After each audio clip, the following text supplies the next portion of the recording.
Hey everyone, we've been doing a lot of real quick boat reviews and walkthroughs after we deliver the boat, but we had a little more time today, so we're gonna try and go into a little more detail. We got a brand new 25T here. In this review, I'm just gonna try and kind of hit on stuff that we normally don't do. So we just got the boat hooked up to my truck, and we're gonna bring it to the Campbell ramp here. So this boat's about probably 7,000 pounds right now. The way it's loaded, doesn't have too much fuel in it. I tow my personal 25T and all of our 25Ts pretty easily with my F-150. It's a 3.5 liter EcoBoost. You can see there's a little bit of squat there, but going down the highway, it doesn't really bother me, and it tows pretty good. So we'll head over to the ramp and we'll talk a little bit more about the boat there. Like I was saying before, we're not quite at the ramp yet, but the boat tows really easy. Stopping, hard stop, not a big deal with this light of a truck. Yeah, I mean, for a boat that one person can launch, or you can launch it pretty easily with your wife, it really has a lot of offshore capabilities. I just ran mine to the Bahamas 2 or 3 weeks ago and had a great run over in about 3 to 4s. So it's kind of a really good, checks a lot of boxes type of boat.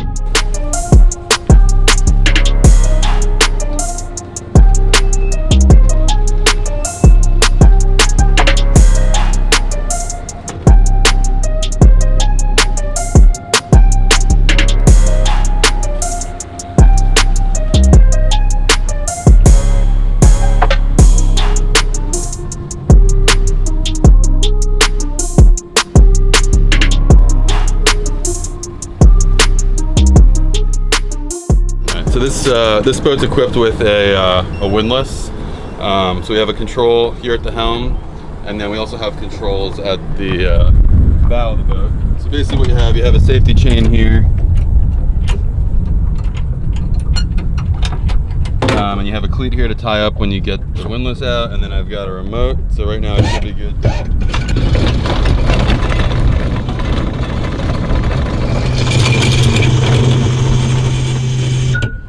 So we're gonna go into a little more detail about the boat than we usually do. The only thing you're not gonna be able to feel from the video is really how the boat runs. And if it's me buying this boat, the reason I would buy this boat is because how it runs.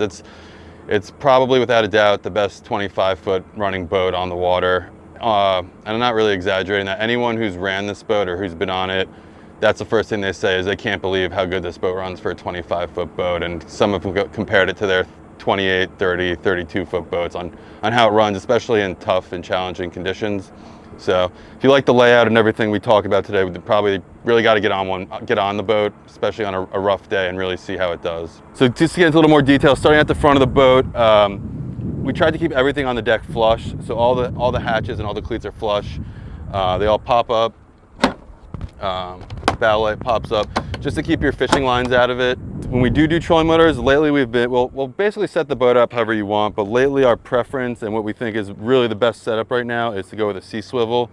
It makes deploying the trolling motor really easy. It gives you a lot of flexibility and kind of where on the boat we can put it, which side. We don't lose any space up front. Whenever we're just doing a boat for a customer, we usually kind of customize where all the rod holders are going to go and set up the rod holder location, the type, the angle specific to how they're going to be fishing. Every rod holder is going to get a backing plate. We can use screwed rod holders. Some customers prefer screwed. We actually have these Bluewater rod holders, which are made by Gemlux and stamped with the Bluewater logo.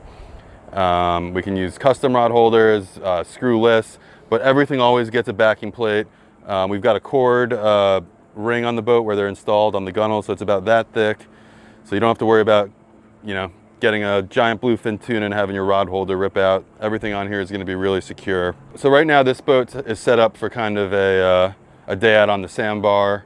I've got the anchor down with the windlass, so it makes it real easy to deploy the anchor and no stressing out with your wife on anchoring up in front of a lot of people. We've got these removable forward seats, so later on in the video we're going to actually take out all the seats and show you what the boat's like once we switch it into fishing mode.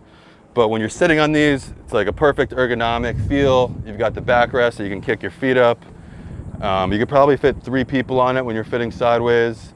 So you really get that luxury yacht type seating feel up here where you like to have the girls sitting up front and get the wind on them and get some sun. But when you don't want want that, when you want to go fishing, it all comes completely off. So it's really the best of both worlds.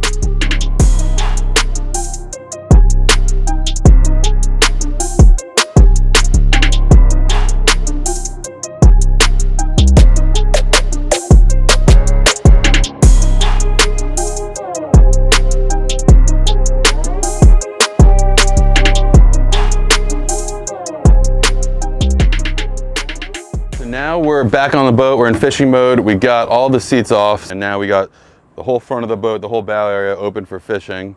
We also took the back seat out here, so you can see how big this cockpit space is back here. Once you have that seat out, you know, you could easily fit 3 guys on each side before you even get to the console. So you probably comfortably fit fish 4 guys back here, not including the front of the boat. The seats, we kind of were back and forth when engineering them on whether to make just a fold down seat that was, you know, not that comfortable when you're using it, but could get it out of the way quicker. But what we decided to do is we didn't want to kind of compromise in any way. So we wanted it to be as comfortable as possible.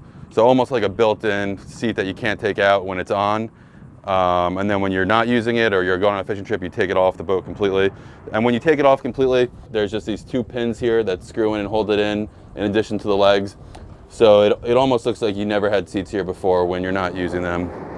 And the fish boxes do open with the seats in. I forget if I did open the box when we did that segment, but here's the size of the box here. It needs a little bit of a hose down, but can fit a ton of fish in there. Pretty much as big of a fish as you'll be able to catch. Up front, I don't know if we talked about this also, but we do have a sea swivel on this, so just showing you how easy it is to deploy a trolling motor on this boat. You just undo the part here to hold the head down and clip it in. And this has got the collar on it, but you would just flip that and deploy the trolling motor. Really nice, clean wiring here. We have this wire and plug cut to the exact length so you don't have any extra cable, anything else to get caught up on the boat. And when the customer gets the boat, they could store this somewhere safer, but we have it tethered here so if they do take the trolling motor off, the plug is capped. And then to put it away, just pull that pin, slide it around, and back into the receiver here. So what we do with upholstery is, usually my wife Kelly works on this with customers, and you basically, any section of fabric is kind of a color you could pick. So if you look at this little blue section here, we've got multiple diamond stitch patterns you can pick from, but all of the custom upholstery is designed with you, and there's no extra charge to customize this. The fabric we use is Sunbrella. We've kind of gone through a lot of different fabrics, and we found Sunbrella to be the best, longest lasting, most resistant to mold. Also has a really nice warranty compared to their competitors. So that's what we've been doing for upholstery. It's also really comfortable and it cleans really well. We know that upholstery is kind of one of the things that you get to enjoy on the boat, so we really want to make that as nice as possible. And even though you do have all the seats in the boat, if you did want to fish with them in, all of the hatches still open, so you still have access to the giant fish box up front, and you just flip this leg out of the way, and you got access to the side boxes as well. So you don't lose anything except for a little walking around room, and we did design it where you can get to the anchor locker up front also. So I think we've got one of the nicest hardtops in the industry, especially for boats within our price range. It's a 2-part mold with a surfboard finish. Just to get this edge that we have takes almost 4 or 5 days of finish work. So it's a really solid, really high quality top, not just a sandwich with a cut like you see in a lot of other hardtops. We use a de-extrusion on our leg set. You can see this one has a radar. So we'll basically install any electronics the customer wants. We actually it's a little dusty from sitting in the shop, but you can see the radar. We actually had that painted black to match the boat, which came out really nice. And this customer also opted to have a Cyanix night vision, which we also got in black to match the boat. What we do that I think really makes this boat structurally solid and better than a lot of other boats out there is this hardtop, leg set, entire console, and boat become one piece. So we use a methacrylate adhesive. The trade name you may have heard is Plexus. So that actually chemically bonds different materials together. So there's actually 0 screws or bolts holding this console and leg set to the boat. There's a flange on the deck where the console sits around, and then we use that methacrylate adhesive when we bond the console to the deck. So this becomes one solid piece. That's why when you're riding this boat, it just feels like a rock through the water. There's nothing to rattle, nothing you're gonna hear. The console, the liner, the hull, the ring, because of the way they're bonded, it really is just one solid boat, one piece. There's not really parts anymore once the boat comes together. So when it comes to setting up our consoles, we have a general idea of where things are gonna go, but almost every boat has a little bit of a little quirk to it, depending on what different electronics, what power, joystick, no joystick, what screens, what switches we're gonna need. So but general idea is it's gonna look like this. All of the screens, which regardless of the brand, are gonna be flush mounted. And we'll order these custom CNC cut to fit that specific brand or size of MFD. Typically what we like to do is put so Seakeeper ride is standard, which I've talked about before, but I like to typically put that where it's close enough to the binnacle so you can kind of reach it when the binnacle's all the way down. Yamaha, when we do Yamahas, a lot of people are asking for the autopilot, and joystick is becoming more and more popular, especially docking and getting around, maneuvering tight areas. It makes things a lot easier. Typically we'll have our radio, our VHF radio, and our stereo up here. There's other places we can put it, but that's our most common. And then we always will do typically a dash pad here, and we have a couple different windshield options. This is our polycarbonate 3-piece enclosure, which I really like this. It really opens everything up, and you can see how much visibility you have through here. Really great visibility, blocks the wind, will block any rain from getting on you when you're at the helm. And real nice helm pad here. The other options that we have a curved one, and we have a screw down acrylic windshield. So lots of different options there, again, to kind of customize it to what you think would be best for your needs. At the helm here, in terms of ergonomics, we got the wheel at a really nice distance here, tilt wheel, the standard, and then we've got a nice toe kick right here. So when you're running fast, you can really lock in, especially with these bolstered seats, really lock yourself in. So fold down footrest here, which makes hopping into the helm seat nice and easy. And when you're sitting here, you've got your armrest on the sides and just a real nice comfortable position to be running the boat, especially when you have autopilot and Seakeeper. You just kind of set it and you'll just be sitting here enjoying the ride. All right, so speaking of ergonomics, a lot of people have asked about gunnel height and how that is throughout the boat. So kind of starting at the helm area, I'm 5'11", and it's kind of mid-thigh for me. And with the 3-piece, I can really lock my toes under here. So if I'm gaffing a fish, I'm pretty flexible, but I can touch the water really easily and still feel really secure and locked in. It's not too high where I can't bend over and reach, and it's not too low where I feel unsafe here. And if you have young kids, about waist-high type kids, I don't think you're gonna have to worry about them falling off the boat or the gunnels being too low. And then as you move to the front of the boat, the gunnels get a little bit higher. So here, a lot of people like to gaff fish in the front. Obviously I can't reach the water there, but I'm still locked in about upper thigh height, and all the way up at the front of the boat where it's the highest, it's kind of still upper thigh height, not quite waist high. So not too tall where you feel locked in and you can't do anything outside of the boat, but also not where you're safe at any point throughout the boat or feel like you're gonna fall off gaffing a fish. On the back of our leaning post, we've got 1, 2, 3, 4. We've got 5 rod holders here. These could also be cup holders, so we can kind of customize that when you're doing your boat build. Up top, we can also customize how many rod holders you have in your hardtop, and we've done this a couple different ways. We've done legs coming off the back, we've done 2 rows, so this is really kind of how you want it. So in here we've got a tackle station where you've got Plano boxes, a nice tray here for lead, and actually a drawer when you end up with the Seakeeper version. So tons of storage. You can see just the extra detail. All of these rod holders are plumbed, so the water is going to stay out of your box and keep everything dry. And then below here is where we've put our Seakeeper 1 for this boat. And what's really nice about how we did this install is this is the same leaning post that we use if you don't get the Seakeeper. It just fits perfect. If you didn't have a Seakeeper here, we would put a cooler typically. And the only modification we had to make to the leaning post was, you can see we have a toe kick going all the way around here, which is another nice thing about this leaning post. It gives you a little extra room walking around, but we kind of flatten that out on the front and back just to give us that little bit extra room, which is all we needed for the Seakeeper. And the Seakeeper on this boat is extremely effective. It's over 90%, I believe, roll reduction. So if your boat's normally rocking, you'll be 90% less roll, which is really, really nice. So I'm in the console right now. What we do with our batteries is we get our batteries up here, basically, which is under the cooler seat up front. Keeps them fully out of the way.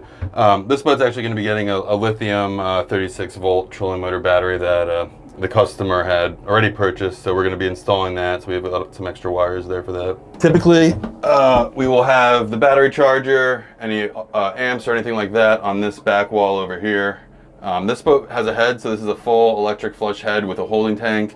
Right below me was a diverter valve, and what that will do is if you're in a legal area to put your waste out of the boat instead of into the holding tank, really easy to do that. So you don't have to always pump it out as long as it's legal to do so. We've got right here, which is basically our battery control panel.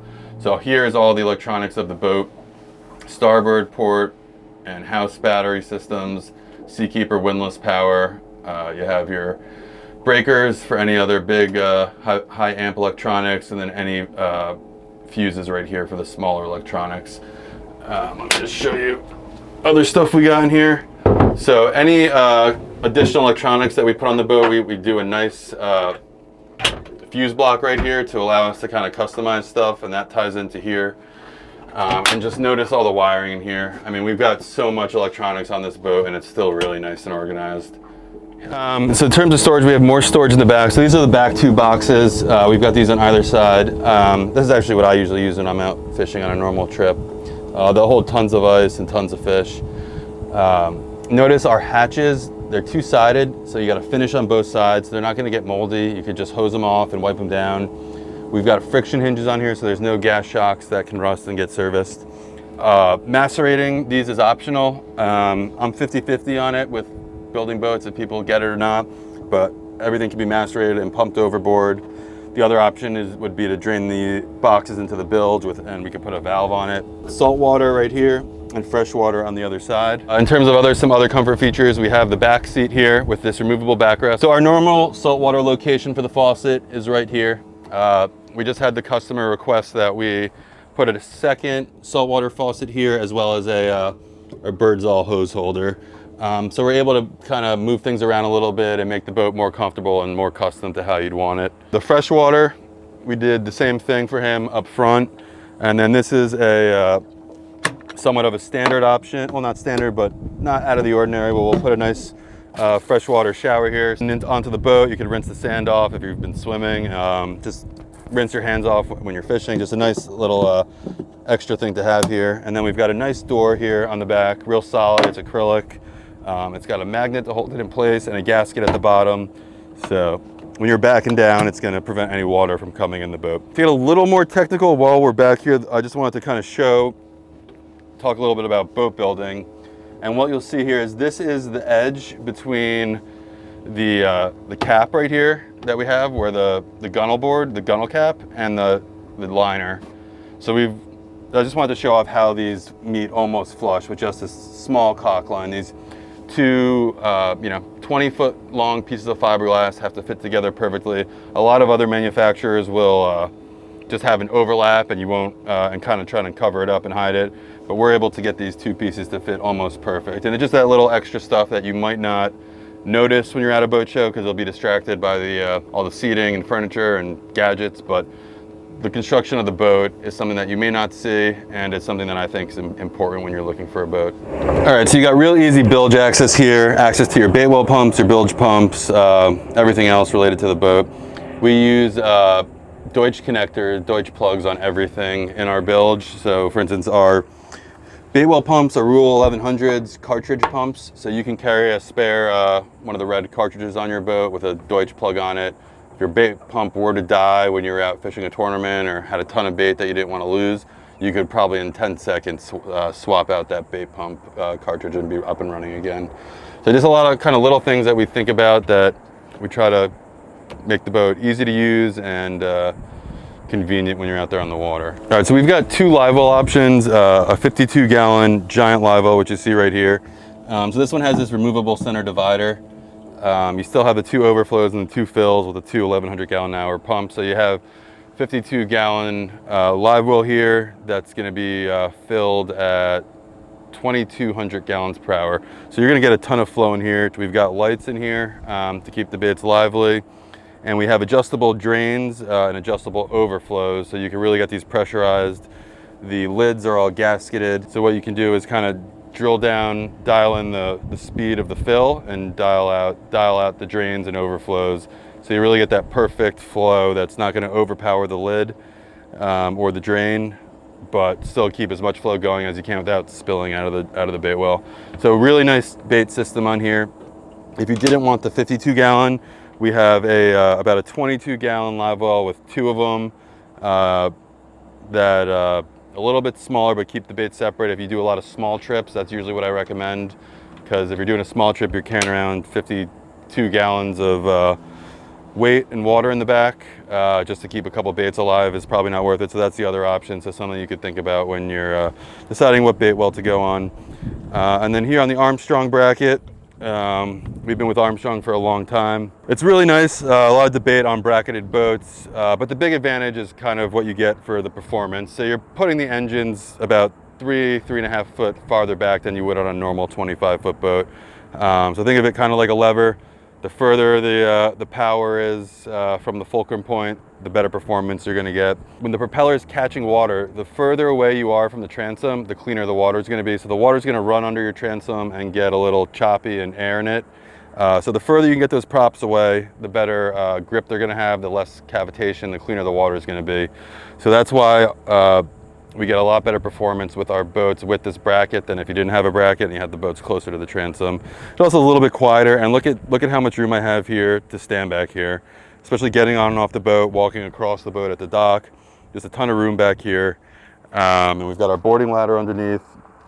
And on this boat, we ran the rigging through the bracket here, so you kind of keep this whole back area open, and we've got transom rod holders here, which we actually have this bait table in at the moment. And this boat has Yamaha 200s. These have electric steering. We've made electric steering standard on all of our boats. So if you're doing Honda, Suzuki, or Mercury, we're going to use the Dometic Optimus system. The system with a tie bar is standard, so you'll have electric steering and autopilot standard. And performance-wise and motor-wise, we're running all the motors, and they're all really good. I like all of them.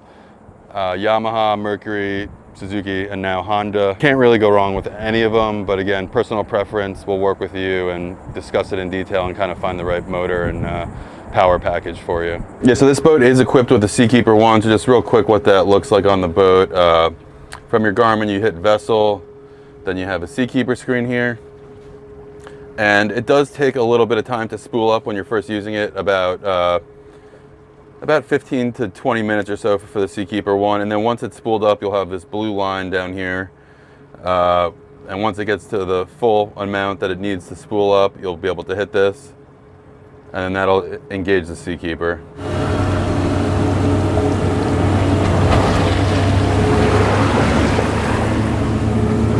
Yeah, so you can see we didn't plan for that, but we just had a boat come by while we were doing that.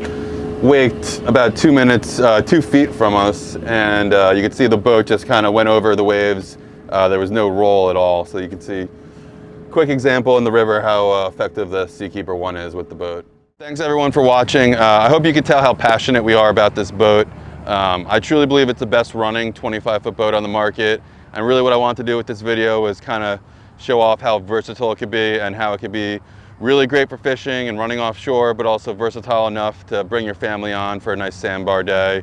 And also it's a really great size where you could tow it easily and easy to maintain and all of that. So I really appreciate you guys watching. You can reach out to us at bluewatersportfishingboats.com or call the shop or stop by anytime. We really love to get you guys on a Blue Water.